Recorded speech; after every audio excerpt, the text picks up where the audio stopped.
하나님 말씀 보겠습니다. 신명기 5장 19절입니다. 신명기 5장 19절 말씀, 우리 한 절입니다. 우리 짧은 구절이 한 절 같이 한번 읽도록 하겠습니다. 다 같이 읽겠습니다. 시작. 도둑질하지 말지니라. 한 번 더 시작. 도둑질하지 말지니라. 아멘.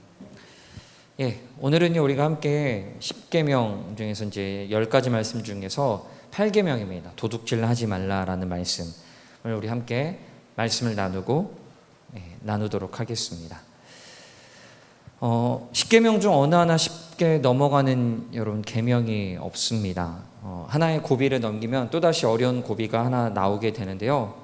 도둑질하지 말라라는 이 10가지 말씀들 중에서 이 8번째 계명 역시 그리 간단한 문제가 아님을 우리가 얼마 가지 않아서 깨닫게 된 것을 보게 됩니다. 먼저 이 도둑질하지 말라라는 이 말씀의 몇 가지 문제를 좀 같이 짚어보고 좀 넘어가면요. 먼저 제8계명 이 도둑질하지 말라라는 말씀이 과연 우리하고 좀 상관이 있는 말씀인가라는 그런 질문입니다. 여러분, 우리와 이 계명이 상관이 있는 말씀일까요? 아니면 상관이 없는 말씀일까요? 더 쉽게 표현해서 우리가 도둑질을 할까요? 아니면 하지 않을까요?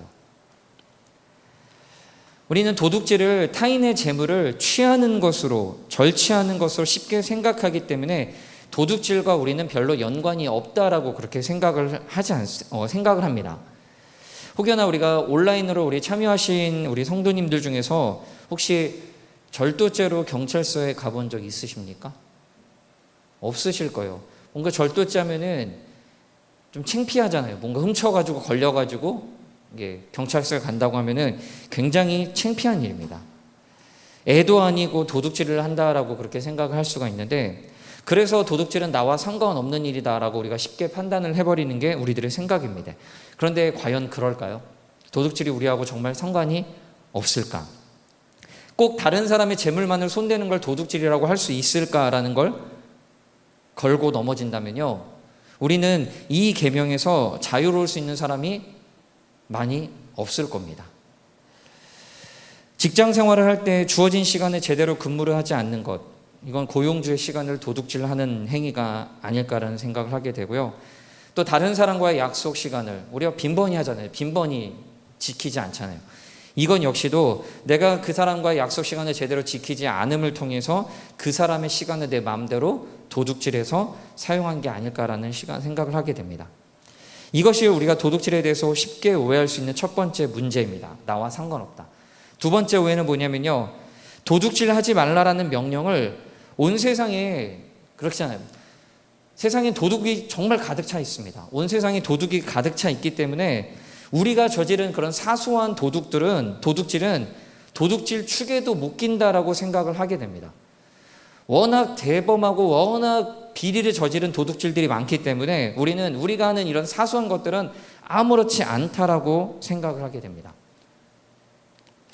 한번 이 사진 한번 보도록 하겠습니다. 여러분, 제가 가운데 비치는데 이거 수산시장에 가면은 혹시 거기서 속이는 방법들에 대해서 좀 나오는 건데, 혹시 지금 위에 그 바구니 위에 이렇게 뭔가 올려져 있죠. 이게 뭔 잘못이더라고요. 이게 좀 잘못된 걸 혹시 여러분들 눈치채셨습니까? 이게 뭐가 잘못된 건지? 수산시장에 가면요, 구멍이 뚫린 바구니 말고 이런 바구니를 주는 경우가 있으면요, 저울을 속이기가 참 쉽습니다. 왜냐, 여기에 물이 담겨 있기 때문에 물 몇 그램만 해도요, 예를 들어서 킹크랩을 우리가 사게 되면은 물 몇 그램만 해도 킹크랩 무게가 훨씬 더, 키로당 우리가 몇만 원씩 하는 것들이 500g이 넘어가게 되면 키로 2, 3만 원은 훌쩍 넘어가게 됩니다. 이런 걸로, 자, 그리고 뭐 아까 말했던, 원래 여러분들 보시면은 이 오른쪽 바구니, 이게 정상적인 우리가 쓰는 바구니인데 아까처럼 이런 바구니 쓰거나, 아니면 그 왼쪽 그림은 뭐냐면은 계량기를 보호한다는 차원에서 이렇게 둘둘둘 말아가지고 여기다 케이블 타이를 옆에다 걸어 놓는데, 바구니를 그 옆에다가 껴가지고 결면요, 무게가 더 나갑니다. 이런 식으로 속이기 참 쉽다라고 얘기해요. 뭐 수산물만 그런 게 아니라 뭐 많죠. 그리고 은근슬쩍 얘기하면서 주인이 저울의 끄트머리를 잡습니다. 그리고 조개 같은 경우는 물에서 바로 이렇게 막 이렇게 바구니로 해서 이렇게 건지면서 물의 무게가 같이 포함돼 가지고 잴 때가 참 많습니다. 그러면은 키로당 엄청난 많은 양의 돈이 늘어나는 것을 볼 수가 있습니다. 이런 경우들. 자, 우리가 이 그림을 보면요, 우리가 도둑질을 하게 되는 근본 이유가 다른 사람에게 손해를 끼치더라도 나의 이익을 추구하려고 하는, 나의 이익을 챙기려고 하는 것에 있다라고 볼 수가 있습니다. 이에 대해서 모리스 위 목사님은 이렇게 말을 하는데요. 자, 보시면 노동자를 착취하는 고용주, 맡은 일에 꾀부리는 일꾼, 성과를 거짓으로 보고하는 월급쟁이, 불량식품을 파는 상인, 낼 돈을 내지 않는 고객, 타인의 명성을 해치는 자, 친구의 신임을 의심하는 자, 가정의 수입을 술이나 도박으로 낭비하는 아버지, 자녀들이 극장에 몰래 들어가도 모른 체 하는 어머니, 소득세를 부정직하게 납부하는 사람, 무익한 것에 관심을 쓰며 시간을 보내는 목사, 이런 사람들이 하는 일들은 바로 정육점 주인이 저울의 눈금을 속이는 일과 같다라고 할 수가 있습니다. 도둑질과 같다라고 말을 하고 있습니다. 여러분, 우리 모두가 우리 자신이 교묘하게 도둑질할 수 있다는 사실을 인식하지 못하는데 여러분 1차적인 문제가 있습니다. 또한 다른 사람과 비교하면서 내가 하는 것들은 별거 아니다라고 생각하는 이런 것들, 아니 나라에도 탈세를 하고 부정부패에다가 온갖 비리를 착취하는 사람들이 있는데 나는 그저 고작 돈 몇 푼 정도만 한 것밖에 안 된다라고 생각을 하면서 도둑질에 대해서 우리가 아무렇지 않게 생각합니다. 그래서 한참 예전에 무전유죄, 유전무죄라는 말이 한참 유행하면서 우리의 도둑질을, 분명히 잘못된 부분들이지만 우리의 도둑질을 합리화시키는 부분들도 있었습니다. 더 큰 죄가 있는데 기껏 돈 몇 푼 횡령하는 게 무슨 대수냐 하는 인식이라고 할 수가 있습니다. 여러분, 그러면서 그리스도인들은요, 참 웃긴 게 뭐냐면 이율배반적으로 좀도둑에 대해서는 엄격한 반면에 큰 도둑에 대해서는 너그럽게 대하는 것을 우리가 볼 수가 있습니다. 이게 뭐냐면은 방금 전에도 이런 도둑질을 우리가 심심치 않게 한다고 했는데 좀도둑은 내 재산에 영향을 끼치지 않기 때문에 나와 상관없다. 나와 직접적인 상관이 있고 큰 도둑은 나와 상관없다라고 생각하는 것들. 당장 내 피해가 중요하지 나라에 피해를 끼치고 큰 도둑들은 나와 상관없으니까 그들은 뭐 알아서 하고 나한테 당장 피해를 끼치는 그런 일들에 대해서는 분노를 하는 것을 우리가 볼 수가 있습니다. 굉장히 이율배반적인 태도라고 할 수가 있습니다. 자, 그렇다면 이 도둑질 하지 말라라는 계명, 이 계명을 하나님께서 우리에게 왜 주셨는지에 대해서 함께 좀 생각해 보면서 이 말씀이 주는 의미를 함께 좀 깊게 나누고 우리가 기도하는 시간을 갖도록 하겠습니다. 자, 첫 번째, 도둑질 금지 계명의 오용입니다. 자, 이 도둑질 하지 말라라는 계명을요, 우리는 단순히 하나님께서 우리 재산, 이걸 사유재산이라고 하는데요, 사유재산을 절대적으로 보장해주는 계명으로 주셨다라고 생각해요. 내 재산을 보호해 주시기 위해서 이 계명을 주셨다라고 생각을 하는데 어떤 부분에서 일정 부분 맞아요. 성경은요, 사유재산을 분명히 인정을 합니다. 도둑질 하지 말라라는 건 내 재산이 있기 때문에 이것을 훔치지 말라라는 분명한 말씀이기도 해요. 그리고 사유재산을 인정하지 않게 되면은 인간이 자유를 누릴 수가 없게 됩니다. 그래서 이웃의 소유를 분명히 생각을 하고 인정을 해야 된다는 거예요. 이웃의 소유를 탐내지 말라라는 말씀은 사유재산권을 전제할 때 가능한 계명입니다. 내 재산이 없다면은 우리가 모든 재산을 공통으로 사유한다면 굳이 우리가 도둑질하지 말라라는 계명이 상관이 없다라는 거예요. 하나님 역시 이 사유재산을 분명히 인정해 준다라는 것들을 우리가 먼저 생각하고 이 말씀을 들어가야 됩니다. 그런데 우리가 다시 한번 생각해 볼 건 뭐냐면요, 이 말씀이 사유재산을 인정한다라는 말씀은 맞지만 정말 이것 때문에 하나님께서 이 8계명을 우리한테 주셨냐라는 것, 이 사유재산을 절대적으로 보장하기 위해서 너의 재산이 너무나 중요하기 때문에 이것을 어떻게든 지키기 위해서 이 계명을 우리한테 주셨냐라는 질문에는 의문을 가질 수밖에 없다라는 거예요. 그렇기 때문에 우리는 도둑질하지 말라라는 이 계명의 정확한 의도를 구약으로 들어가서 구약에선 이게 어떤 의도로 사용했고 이걸 왜 우리한테 주셨는지에 대한 의미를 파악하고 이 도둑질하지 말라라는 계명으로 좀 들어가 보도록 하겠습니다. 자, 먼저 도둑질하지 말라는 계명의 의미입니다. 자, 자, 도둑질하다라는 동사라는 게 어떤 뜻을 가졌는지 한번 좀 살펴보도록 하겠습니다. 자, 우리가 그 전 계명들을 다 살펴보면은 6계명부터죠. 6, 7, 8. 살인하지 말라, 간음하지 말라, 그리고 도둑질하지 말라라는 말씀이 있는데 이 세 개의 말씀도 간단해요. 뭐뭐하지 말라, 살인하지 말라, 간음하지 말라, 도둑질하지 말라. 두 단어가 연결됩니다. 이 도둑질하지 말라라는 단어도요. 히브리어로 두 단어, 말라라는 부정어 로, 그 다음에 도둑질하다라는 동사 가나부가 연결, 로 가나부라는 뜻입니다. 근데 앞에 살인하지 말라라는 계명하고도 비슷하게 문제가 뭐냐면은 목적어가 분명하지 않는다라는 거예요. 대체 누구의 누구의 것을 도둑질하지 말라라는 것이 명확하게 나와 있지 않습니다. 그렇기 때문에 우리는 이 가나부라라는 히브리어 도둑질하지 말라라는 단어가 구약에 어떻게 쓰였는지를 살펴보면서 이런 경우에 우리가 도둑질하면 안 되는 거라는 것들을 살펴볼 필요가 있다라는 겁니다. 자, 구약에서 훔치다라는 도둑질하다라는 단어는 총 57번이 나옵니다. 자, 이 용례를 살펴보면요. 다른 사람에게 속한 것, 저에게 속한 것, 여러분에게 속한 것을 저의 동의도 없이 제가 허락도 안 했는데 가져가는 것이 바로 그 기본 의미다라고 할 수가 있습니다. 자, 이 말씀을 보면 우리가 정확히 알 수가 있는데요. 이 말씀이 뭐냐면은 아간이 여리고성 전투에서 전리품을 몰래 훔쳐서 자기 장막에 숨겨놓은 행위, 이거를 어떤 동사, 아까 말했던 훔치다라는 가나부 동사를 사용해가지고 이 구절을 묘사하는 것을 볼 수가 있습니다. 제가 읽어드릴게요. 이스라엘이 범죄하여 내가 그들에게 명령한 나의 언약을 어겼으며 또한 그들이 온전히 바친 물건을 가져가고 도둑질하며 속이고 그것을 그들의 물건들 가운데 두었느니라 라고 얘기하고 있습니다. 자, 여기서 우리는 가나부라는 동사, 도둑질하다라는 동사가 은밀하게 행해진 절도 행위다라고 볼 수가 있습니다. 도둑질하다라는 의미에는 어떤 게 적혀 있냐면은 은밀하게, 대놓고 하는 것이 아니라 은밀하게 행해진 절도 행위다라고 말씀을 드릴 수가 있습니다. 은밀하게 탈취하고 은밀하게 절도한 행위입니다. 자, 그렇다면 여러분, 이 도둑질의 대상이 뭘까요? 대상. 우리가 지금 도둑질이 어떤 의미가 갖고 있냐면은 은밀하게 탈취하고 은밀하게 행해진 절도 행위다라고, 이게 도둑질의 의미를 살펴봤다면은 대체 어떤 것을 은밀하게 가져간다라고 볼 수가 있냐라는 거예요. 자, 다양한 것들이 되게 많습니다. 여러분들 보이신지 모르겠지만 여기 보면 도둑질의 대상들이 다양하게 나와 있어요. 소나 양이나 염소도 있고요. 은과 금, 돈이나 물품, 그리고 사람, 그리고 심지어는 사람의 시신도 훔쳐갔을 때 가나부라는 동사, 아까 도둑질했다라는 동사로 씁니다.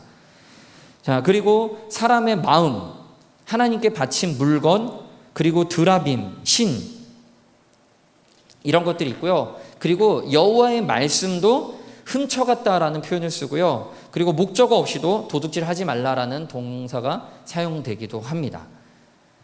자, 구약 성경에서 인간들이 도둑질하는 내용들을 보게 되면요, 방금 전에 살펴봤던 대로 상상을 초월해요.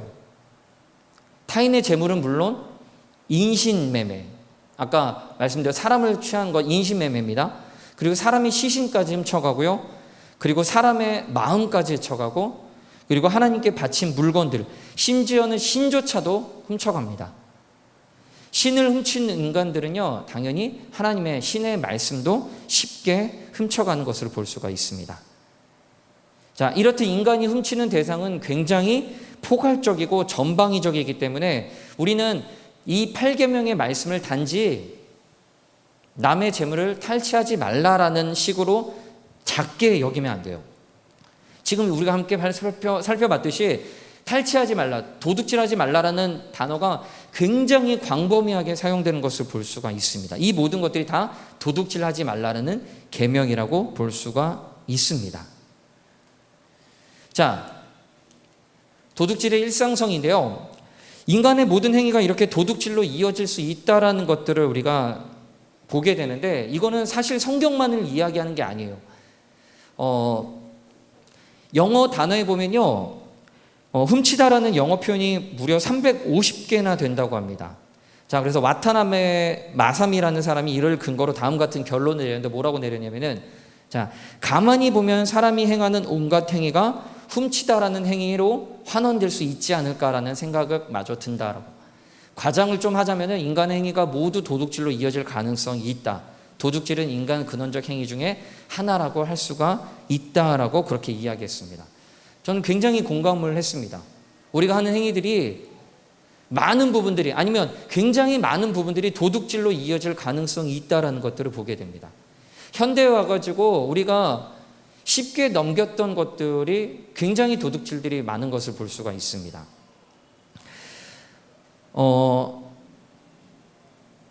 지지난주였던 것 같아요. 저도 지금 아무렇지 않게 급하다 보니까 생각해 보니까 도둑질을 했어요. 여러분들도 분명히 하셨을 거라고 생각이 자주 하시죠? 이게 뭐였냐면은 이거 이런 얘기가 정말 창피한데 이게 되게 쫑도둑 같은 느낌이 들어서 제가 나중에 다시 변제를 할 생각을 가지고 있습니다. 이게 뭐냐면은 이 지금 공사장 앞에 있잖아요. 근데 주일날이었는데 제가 이제 귀가 좀 요즘 좀 안 좋아가지고 이게 뭐 소리가 너무 좀 이렇게 윙윙거리고 막 그래가지고 안 좋아가지고 이렇게 음악 소리 계속 듣다 보니까 근데 전날에 제가 이렇게 귀마개를 준비했었어야 되는데 그걸 깜빡 잊고 못한 거예요. 근데 주일날 당장인데 귀마개도 없고 어떻게 해야 될까 막 그러다가 문득 떠올랐던 게 뭐냐면은 이 앞에 저희 지금 그 앞에 공사장 앞에 주차장이 있는데 그 한쪽 벽면에 인부들이 쓰는 귀마개가 수백 개가 저기 있습니다. 아십니까? 3M짜리 그 살색 귀마개가 있는데 그게 개당 100원인가 그럴 거예요. 근데 갑자기 번뜩 그 생각이 들더라고요.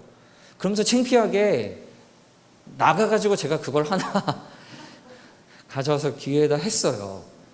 근데 더 웃긴 건 뭔지 아세요? 그때 11시 예배 때 찬양을 하고 제가 이제 나가가지고 그걸 가지고 오는데 저희 청년 중에 한 명이 저기 방송실에 있었는데 제가 나가서 그거를 하는 걸 다 본 거예요. 그 과정을 저기서 저를 쳐다보면서 저도 눈이 마주쳐서 저렇게 손을 흔들었거든요. 그리고 나서 제가 혼자 찔리니까 나중에 이제 청년 예배 끝나고 그 청년한테 얘기를 했습니다. 너 목사님 한 거 봤냐? 그러면서 얘기하면서 이게 그러면서 저는 막 스스로 막 정당성을 얘기하면서 이게 막 어쩔 수 없다 막 이런 얘기로 막 이렇게 그 친구한테 이렇게 둘러댔던 얘기가 있는데 죄송하지만 저도 아직도 못 가봤어요. 그 100원짜리 이거 가서 갚아야 되는데 제가 꼭 여러분한테 장담했기 때문에 나중에 하나 사가지고 그대로 갖다 놓도록 하겠습니다. 아무렇지 않게 뭐 100원, 200원이라고 생각하더라도 이게 우리가 쉽게 이거에 대해서 정말 가볍게 생각하는 게 도둑질이다라고 볼 수가 있습니다. 굉장히 일상성에 우리가 가깝다라는 것이 바로 도둑질하는 행위다라고 볼 수가 있습니다. 성경에 보면요, 안타까운 도둑질이 참 많이 나오게 되는 것을 볼 수가 있어요. 뭐냐면은 가족 안에서의 도둑질들입니다. 뭐 예를 들어서 이런 거예요. 아까 우리가 드라빔 같은 신을 도둑질한다라고 했었는데 라헬 사건 아실 겁니다. 라헬이 자기 아버지의 드라빔, 이거 신인데 이걸 도둑질했습니다. 다행히 걸리진 않았는데 이걸 도둑질했다라고 볼 수가 있는데 근데 그의 남편이었던 야곱 역시 도둑질했다라고 볼 수가 있는 게 뭐냐면은 사위인 야곱은 장인의 양과 소는 도둑질하지 않았는지는 모르겠지만 라반의 마음을 도둑질했다라고 볼 수가 있습니다. 라반의 마음. 이게 무슨 말이냐면은 야곱이 장인에게 떠난다라는 이야기도 하지 않고 식구들을 데리고 야반 도주를 했어요. 이때 성경의 기자는 야곱이 장인의 마음을 도둑질하였다라고 정확하게 묘사를 하는 것을 볼 수가 있습니다. 우리 한글 성경에는 뭐 떠났다라고 얘기하지만 이거는 히브리어 단어로 가나브란 단어를 사용해가지고 장인의 마음을 도둑질했다라고 표현하고 있습니다. 이게 문제가 되는 이유는 뭐냐면은 가족 간의 신뢰를 저버린 행동이기 때문이에요. 물론 라반이 정말 잘못했어요. 라반이 모든 것에서 착취하면서 속이면서 먼저 그렇게 잘못을 했지만 야곱도 동일하게 라반한테 그렇게 도둑질했다는 것을 볼 수가 있습니다. 자, 이렇게 야반도주하는 모습에서 재물을 도둑질하는 것보다 훨씬 더 심각한 도둑질이 바로 인간관계의 신뢰를 저버리는 것이라고 볼 수가 있습니다. 이런 도둑질은 인간관계의 신뢰를 저버리게 되고요. 어떻게 보면 재물을 잃는 것보다 훨씬 더 큰 고통을 주는 도둑질이다라고 할 수가 있습니다. 이뿐이 아니라 야곱의 12아들의 이야기에서도 보면은 요셉이 형들을 인해 가지고 팔려가게 됩니다.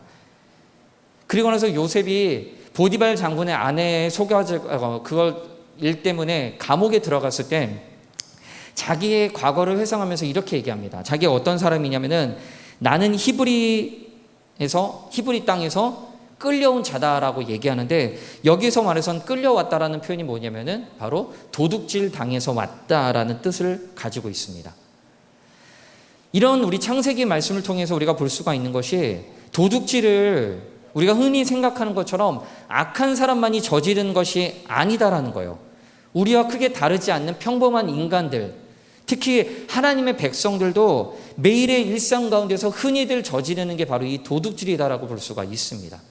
이게 제가 왜 여러분들한테 말씀드리냐면은 이게 우리들과 다르지 않다라는 거예요.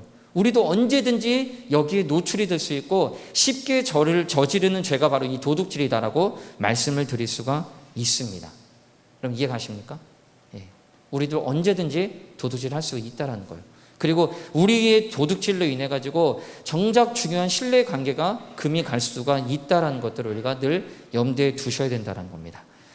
자, 그렇다면 도둑질 금지 계명의 목적이 뭐냐라는 걸 우리가 좀 살펴봐야 돼요. 이게 참 중요한 부분인데, 왜 하나님께서 우리들에게 도둑질 하지 말라라는 명령을 주셨냐라는 거예요. 자, 우리가 먼저 살펴볼 거는 도둑질 금지 계명의 대상이 누구냐. 왜 하나님께서 도둑질 하지 말라고 했을 때 그것을 보호하기 위한 핵심 대상이 누구냐는 거예요. 누구 것을 도둑질하지 말라. 당연히 우리가 모든 것을 도둑질하지 말라는 우리에게 해당되는 말씀이지만, 이 말씀을 누구를 보호하기 위해서 우리한테 주셨냐라는 것들을 우리가 살펴봐야 된다는 거예요. 자, 우리가 앞서서 살펴봤던 것처럼 도둑질의 대상이 단지 물질뿐만 아니라 재물뿐만 아니라 매우 포괄적이다라고 말씀드렸습니다. 뭐 사람이나 신이나 사람들의 관계나 이런 것들을 다 도둑질할 수 있다라고 말씀드렸는데, 자, 그렇다면 이 도둑질하지 말라라는 금지 계명이 단순히 우리들의 재산을 보호하기 위한 목적이 아니다라는 것을 알 수가 있어요. 자, 이것을 좀 더 자세하게 살펴보기 위해서는 당시에 이스라엘 법과 그 주변에 있었던 나라들의 법을 비교해 보면은, 도둑질 하지 말라라는 계명이 이런 목적 때문에 주셨다라는 것들을 우리가 좀 더 명확하게 알 수가 있습니다. 자, 한번 비교해 보겠습니다. 이 왼쪽에 있는 건요, 당시 고대 근동의 메소포타미아라는 지역에 있는 함무라비 법전에서 나오는 조항들입니다. 도둑질에 관련된 조항들이고, 그 옆에는 이스라엘 법에 관련된 조항들인데요. 본문에는 이렇게 보게 되면은, 자, 처벌을 보겠습니다. 자, 처벌을 보기에는 만약 도둑질해서 갚을 것이 없으면 메소포타미아의 법에 보면은 죽여야 된다라고 표현합니다. 죽여야 된다. 갚을 것이 없으면. 근데 이스라엘 법은 뭐냐면은 갚을 것이 없어도 노예로 팔지언정 죽이지는 않습니다. 그리고 배상을 비교해 보게 되면은 10배 내지 30배를 갚아야 되는데, 이스라엘 법에는 2배, 4배, 5배 정도를 갚는 것을 볼 수가 있습니다. 자, 절도에 관한 이 이스라엘 법과 메소포타미아의 법을 비교하게 되면은 이스라엘이 재물 절도를 한결 가벼운 범죄로 간주했다라는 것을 알 수가 있으며, 메소포타미아는 죽여야 되는데 여기는 노예로 팔지언정 죽이진 않습니다. 그만큼 이게 의미하는 바가 뭐냐면요, 이스라엘은 이 도둑질에 관해서는 사람이 재물 때문에 희생되기에는 너무나 고귀한 존재이기 때문에, 그리고 신성한 존재로 봤기 때문에 절도 문제에서는 그만큼 관대했다라고 볼 수가 있습니다. 분명히 잘못은 따지지만 죽이면서까지 그것을 처벌하지 않았다라는 거예요. 왜냐? 다른 무엇보다도 사람이 가장 중요하기 때문에. 여러분, 이것을 통해서 십계명이 진짜 보호하려고 하는 것은 뭐냐면은 우리의 재산권을 보호하려고 하는 목적이 아니에요. 우리 재산을 보호하려고 하는 목적이 아니라 사람을 보호하는데 이 10계명의 8계명에 더 관심을 가지고 있다라는 것을 우리가 생각해 봐야 됩니다. 중요한 건 사람이에요. 사람. 이뿐만 아니라 여러 가지 제가 다 다룰 수 없지만 대부금에 관련 이자에 관해서, 담보에 관해서, 종과 노예에 대해서, 도망친 종에 대해서 이 메소포타미아 법과 이스라엘 법을 비교한 것을 보게 되면은 성경은 누구한테 관심을 가지고 있냐면은 저와 여러분 같은 사람에게 관심이 있다라는 것을 볼 수가 있습니다. 예. 여러분, 성경은요 굉장히 신본주의적이지만 반대로 굉장히 인간적인 책이다라고 볼 수가 있습니다. 사람을 무엇보다도 귀하게 여기는 것을 볼 수가 있어요. 왜냐하면은 사람은 하나님의 형상을 닮은 존재이기 때문에 그만큼 귀하게 여기는 것을 볼 수가 있습니다. 특히 유괴에 관한 말씀을 보면 우리가 더욱더 확실하게 알 수가 있는데요. 성경을 보게 되면 메소포타미아 법을 보게 되면 제가 읽어드릴게요. 사람이 다른 사람의 미성년인 아들을 훔쳐냈을 경우 그는 죽여야 된다라고 불구합니다. 그런데 여기도 죽이는 거 마찬가지죠. 근데 그걸 다 자세하게 더 보게 되면 그 밑에 보시면요. 여기는 보면은 미성년인 아들을 훔쳐냈을 경우, 그러니까 미성년자들만 보호하는 것을 볼 수가 있습니다. 그리고 이 미성년자라는 원문의 표현은요, 보면 더 정확하게 보면은 단순히 미성년이라고 해서 우리가 어린아이들을 얘기하는 게 아니라 자유인의 아들을 의미합니다. 자유인의 아들. 이거 뭐냐면은 노예는 훔쳐도 상관없다라는 거예요. 자유인들의 아들을 훔쳤을 경우만 죽이는 거고, 그게 미성년일 때만 죽이는 것이지 그 외에는 상관이 없다라는 겁니다. 근데 이스라엘법에서는 뭐냐면은 제가 읽어드릴게요. 사람을 납치한 자가 그 사람을 팔았든지 자기 수하에 두었든지 그는 반드시 죽일지니라. 사람이 자기 형제 곧 이스라엘 자손 중 한 사람을 유인하여 종으로 삼거나 판 것이 발견되면 그 유인한 자를 죽일지니 이같이 하여 너희 중에 악을 제할지니라 라고 박았습니다. 자, 이스라엘 법은요, 한결같이 포괄적으로 미성년이건 성년이건 자유인이건 아들이건 자유인의 아들이건 종의 아들이건 모두 다 유괴 범죄에 대해서는 사형을 때리는 것을 볼 수가 있습니다. 이걸 통해서 우리가 뭘 볼 수가 있냐면은 이스라엘은 재물 보호보다는 인간 보호를 더 중시했다라는 것을 볼 수가 있습니다. 겉으로 보기엔 도둑질하지 말라라는 말씀이 우리 재물이나 땅을 보호하려는 목적처럼 보이겠지만 사실은 이것을 통해서 누굴 보호하냐면 우리의 이웃을 보호하게 한 목적이다라는 거예요. 굉장히 재미있게도 여러분들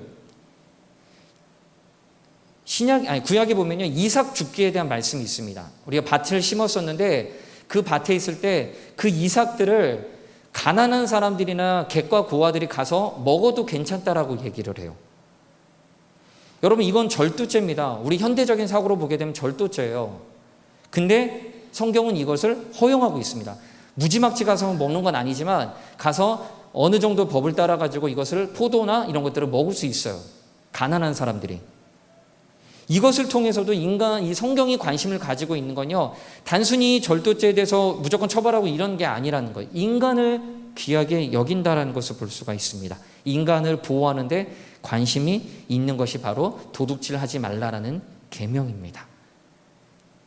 자, 우리 한번 정리해 보겠습니다. 자, 이제까지 우리가 함께 살펴본 내용을 통해서 우리가 살펴본 건요, 도둑질하지 말라라는 계명은 우리의 개인의 재산, 사유재산이라고 하는 이 재산을 절대적으로 보호하고 옹호하기 위한 계명이 아니라 사람을 보호하기 위해서 만들어진 계명이다라고 우리가 함께 살펴봤습니다. 여러분, 수긍이 가십니까?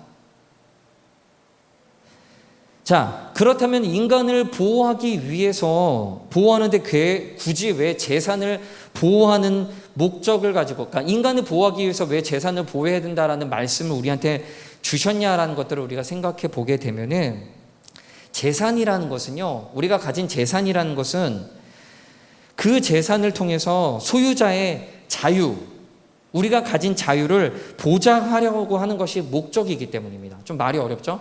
다시 말씀드릴게요. 자, 인간을 보호하는데 굳이 재산을 보호하려고 하는 이유가 무엇인가라는 것을 살펴봤을 때 우리의 재산을 보호한다는 것은요, 우리의 자유를 보장하는 것이다라고 말씀을 드릴 수가 있습니다. 예, 사유재산이라는 건 우리의 자유예요. 사유재산 없이는요, 애굽에서 종노릇하다가 자유를 얻은 이스라엘 백성이 진정한 자유를 누릴 수가 없습니다.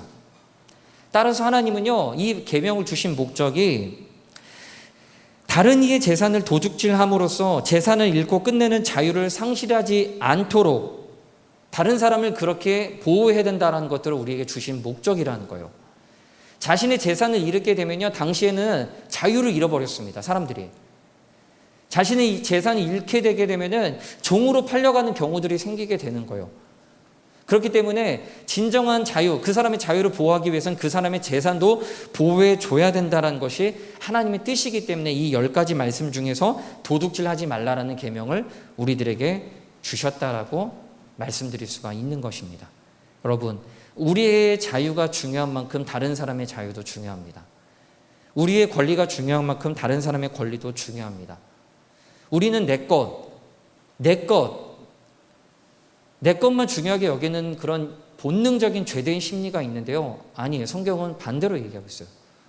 우리도 중요하지만 다른 사람도 분명히 중요하다라는 거예요. 자, 그렇다면 이제 결론입니다, 여러분들. 이 도둑질 하지 말라는 계명을 이제까지 우리가 좀 포괄적으로 살펴봤어요. 뭐 제가 구체적으로는 뭐 깊게는 들어가지는 못했습니다. 따지다 보면요, 정말 너무나 많은 것들이 우리가 걸리는 것들이 너무 많아요. 자, 그렇다면 이 도둑질하지 말라는 계명, 이 계명을 우리 그리스도인들은 이 말씀을 가지고 어떻게 우리가 받아들이고 살아내야 될까라는 것들 마지막으로 한번 좀 살펴보도록 하겠습니다. 자, 결론적으로 오늘날 우리 그리스도인들은 어떻게 이 말씀을 가지고 살아야 될까? 도둑질이 만연한 이 세상 가운데 우리가 어떻게 빛과 소금의 역할로 감당하면서 살아갈 수 있을까라는 것들을, 자, 저는 좀 세 가지로 여러분들한테 좀 말씀을 드리고 싶습니다. 자, 첫 번째는 뭐냐면요, 우리 자신을 돌보아서 은밀한 도둑질을 한 적이 없는지 살펴보고, 있다면 우리가 회개하고 보상을 해야 된다는 게, 이게 첫 번째입니다. 우리 자신을 돌아보고 우리가 도둑질한 경우들이 없는지, 아까 제가 말씀드렸죠, 저 같은 경우도 이런 경우들 회개하고 보상해야 된다는 거예요. 다른 사람이 마땅히 가져가야 할 것들을 은밀히 탈취하지 않았는지 돌아봐야 됩니다. 이게 비록 작다고 하더라도 남의 물건을 훔치지 않았다라면요, 혹시 내가 남이 가진 명예나 아니면은 남이 가진 사람이나 이런 것들을 훔치지 않았는지 살펴봐야 됩니다.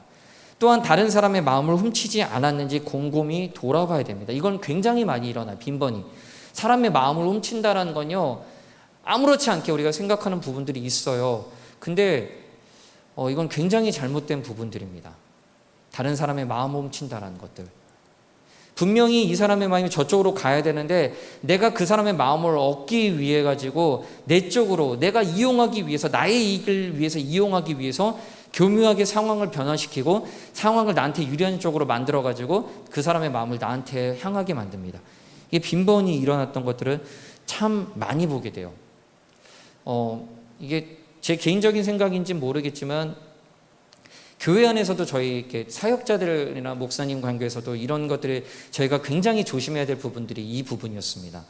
특히 저희는 이제 부교육자로 있기 때문에 이렇게 담임 목사님 관계에서 상하관계는 분명히 아니에요. 저희 교회는 뭐 다른 교회는 뭐 그런 게 있지만 저희 교회는 상하관계는 아니지만 분명한 질서라는 부분들이 있습니다. 근데 저희가 그 선을 어쩔 때는 참 넘고 싶은 분들이 생길 때가 있어요. 이게 뭐냐면은 사람의 마음을 얻으려고 하는 부분들. 이게 아무것이 아니라고 생각할 수 있는 부분들이 있겠지만 이거는 하나님께서 잘못하는 부분들이 분명히 될 수가 있다는 겁니다. 우리가 사람의 마음을 교묘하게 이용해가지고 결국은 그걸 통해서 내 이익을 추구하려고 하는 부분들, 이건 교회뿐만이 아니라 비단 여러 곳에서 분명히 일어날 수 있다는 것들 우리가 꼭 기억하셔야 됩니다. 여러분, 만일 우리가 이런 도둑질을 행했다면 무엇보다도 내 자신의 도둑질을 회개해야 됩니다. 그리고 미안하다라고만 생각해서는 끝나는 것이 아니라 제가 저걸 훔쳤어요. 미안하다. 나는 정말 SK건설에게 정말 미안하다. SK건설 정말 성공했으면 좋겠다. 이런 마음만 가지고 있는 것이 아니라 이것을 실질적으로 보상을 해야 됩니다.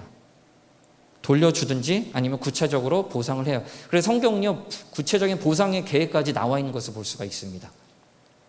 자, 두 번째는요, 자, 그리스도인이 여덟 번째 말씀을 지키기 위해서는 우리가 열심히 일하면서 자족하는 마음을 가져야 됩니다. 도둑질하긴 참 쉬워요. 자, 따라서 도둑질하지 않으려면 사도 바울의 말씀대로 열심히 일을 해야 됩니다. 우리가 열심히 일한다고 해서 도둑질을 하지 않을 수 있는 것은 아니에요. 근데 이를 통해서 우리는 자족하는 법을 배울 수가 있습니다. 진정으로 자유로운 삶을 살려면요, 소유욕에서 벗어나야 되기 때문에 자족하는 삶을 살기 위해서는 내 일에서도 최선을 다하고 거기에 만족하고 거기에 감사하며 삶일 때 우리가 다른 사람의 것을 탐내지 않는다라는 거예요. 이스라엘의 광야 생활을 우리는 늘 기억해야 됩니다. 그들은 하루치의 양식에 자족하면서 살았어요. 그것을 이상을 탐냈을 때 문제가 생겼습니다. 하나님께서는 이스라엘뿐만 아니라 우리들에게도 일용할 양식을 주시는 거예요. 이게 바로 자족입니다. 오늘치 나에게 허락하신 양식, 오늘치 나에게 허락하신 필요한 만큼의 주시는 분량들이 있다는 것을 감사하면서 그것을 위해서 기도하면서 그것을 위해서 살아가는 것, 이게 도둑질하지 않게 되는 중요한 방법이다라고 볼 수가 있습니다. 자, 우리 하나님이 우리 각자의 필요에 따라 채우시는 정직하신 하나님, 자상한 아버지시기 때문에 우리의 삶을 하나님께서 이끌어 가신다라는 염려 아닌 안정감을 누릴 때 우리는 자족할 수 있고, 거기 안에서 우리가 다른 욕심을 부려서 다른 사람의 것을 뺏지 않는 그런 결과를 얻을 수 있다는 것도 우리가 두 번째를 꼭 기억하시기를 부탁드립니다. 자, 세 번째는요, 어떻게 보면 당연한 원론적이라는 말씀을 드릴 수가 있는데, 하나님을 사랑하면서 말씀 안에서 기도하는 것밖에 되지 않습니다. 기도하는 것밖에 없습니다. 굉장히 원론적이죠. 근데 굉장히 중요합니다. 왜냐하면은 이 8계명은 단지 남의 것을 도둑질하지 않음으로써 우리들의 도덕적인 순결을 지키는 게 목적이 아니에요. 그게 목적이 아니라 우리의 소유욕, 죄된 본성으로 일어난 소유욕에서 우리가 해방되어서 진정한 자유와 행복을 누리는 것, 얻는 것이 우리들의 목적입니다. 이 8계명은. 결국 우리가 이렇게 사는 방법은 기도와 말씀밖에 없어요. 왜냐하면 기도와 말씀을 통해서 우리 자신을 자꾸만 쳐서 복종시키는 것밖에 없습니다. 우리는 언제든지 우리의 욕망이 올라가지고 다른 사람의 것을 뺏기를 원하는 게 우리들의 마음이에요. 다른 사람보다 잘 되기를 원하고 다른 사람보다 더 누리기를 원하는 게 우리 안에 누구나 가지고 있는 죄된 본성들입니다.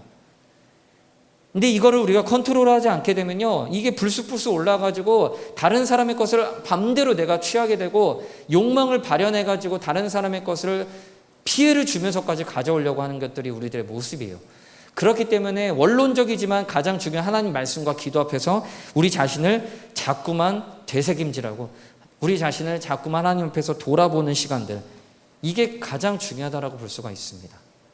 여러분, 제가 세 가지 결론으로 말씀드렸습니다. 첫 번째가 뭐냐면은 우리 자신을 회개하면서 돌아보는 것들, 두 번째는 자족하는 부분들, 세 번째는 이것을 모두 다 할 수 있는 가능한 것이 바로 하나님 말씀과 기도 안에 우리가 늘 거하는 것밖에 없다라는 것들 늘 기억하시면서 우리의 죄된 모습은 늘 불쑥불쑥 올라옵니다.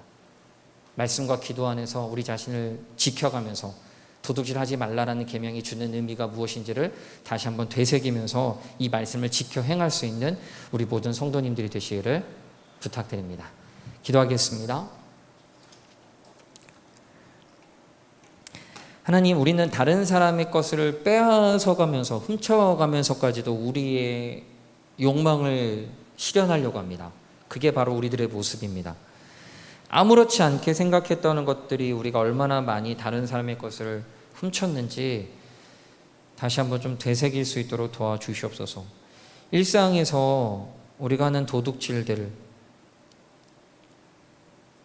말은 그렇게 하지 않지만 결론적으로 도둑질이었던 것들이 얼마나 많다라는 것들을 좀 기억하면서 우리 자신이 하나님 앞에서 겸손하게 겸비하여서 늘 설 수 있는 우리들이 될 수 있도록 은혜를 허락하여 주시옵소서. 감사드리며 사랑이 많으신 예수님의 이름으로 기도합니다. 아멘. 우리 함께